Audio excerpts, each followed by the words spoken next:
안녕하십니까, 박종현 변호사입니다.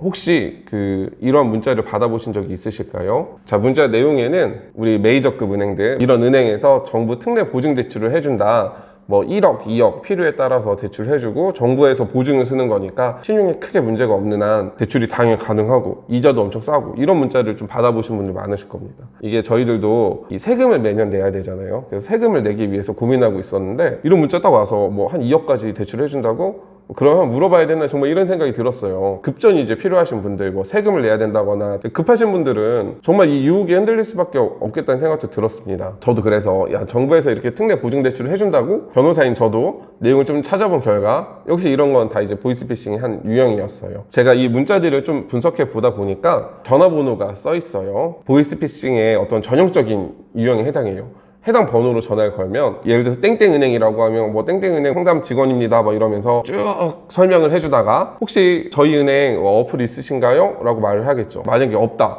그러면 저희들이 보내주시는 링크 따라서 다운로드 받으시면 됩니다. 그래서 다운로드 받는 순간 이게 이제 악성 어플이 되는 거죠. 내 핸드폰에 보이스피싱 단체에서 보낸 불법 악성 어플이 설치가 돼서, 그때부터 뭐 TV에서도 많이 나오잖아요. 내가 112에다 신고를 해도 뭐 얘네들이 전화를 받고, 은행의 어떠한 고객센터에다 직접 전화를 하더라도 이쪽 보이스피싱 단체에서 받게 되는 거예요. 당연히 그 뒤도 비슷하겠죠. 뭐 이렇게 하려고 하는데 뭐 고객님은 신용이 안 좋아서 뭐 돈을 뭐 뽑아야 되네, 아니면 자기네들이 주는 돈을 줄 테니까 이걸 뭐 인출해주고, 뭐 이런 전형적인 보이스피싱이 연결이 되었을 거예요. 이건 제가 직접 여기에다 전화해서 보이스피싱 피해를 당해보진 않았지만, 저희들이 이제 가해자 사건을 하다 보면 나오는 전형적인 수법이고, 절대 이런 건 하시면 안 된다는 내용입니다.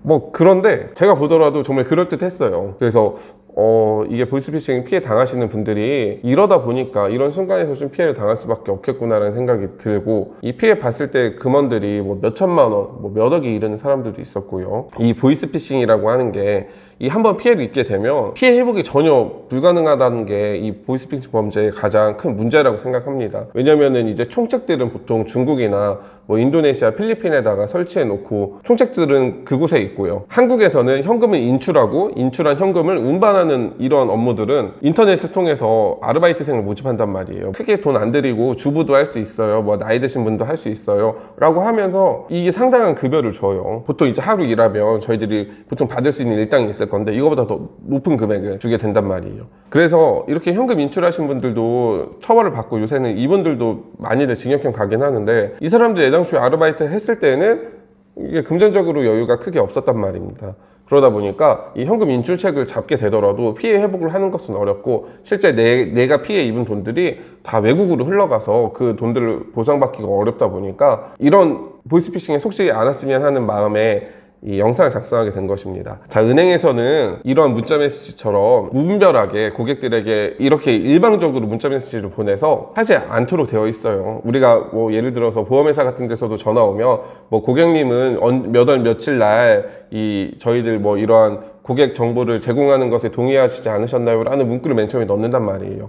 그 개인정보가 굉장히 중요하기 때문에 이렇게 무분별하게 문자를 보내서 거기를 통해서 대출을 일으키는 행동을 하지 않습니다. 결국에는 나에게 대출을 해주겠다고 먼저 접근하는 사람을 좀 조심하실 필요가 있는 것 같아요. 상당수의 보이스피싱 범죄들을 분석해 보면은 대출이 급한 사람들에게 접근해서 대출을 해주겠다라는 빌미로 삼아서 돈을 편취하는 경우들이 많았거든요. 그리고 그분들도 나중에 피해를 입고 나면 그 얘기를 해요. 그거는 너무 지금 생각해보면 너무 말도 안 되는 거였는데 내가 왜 그렇게 속았을까 하십니다만은, 이렇게 한번 피해를 입게 되면 이 피해 회복이 불가능하다는 것이 큰 문제가 있습니다.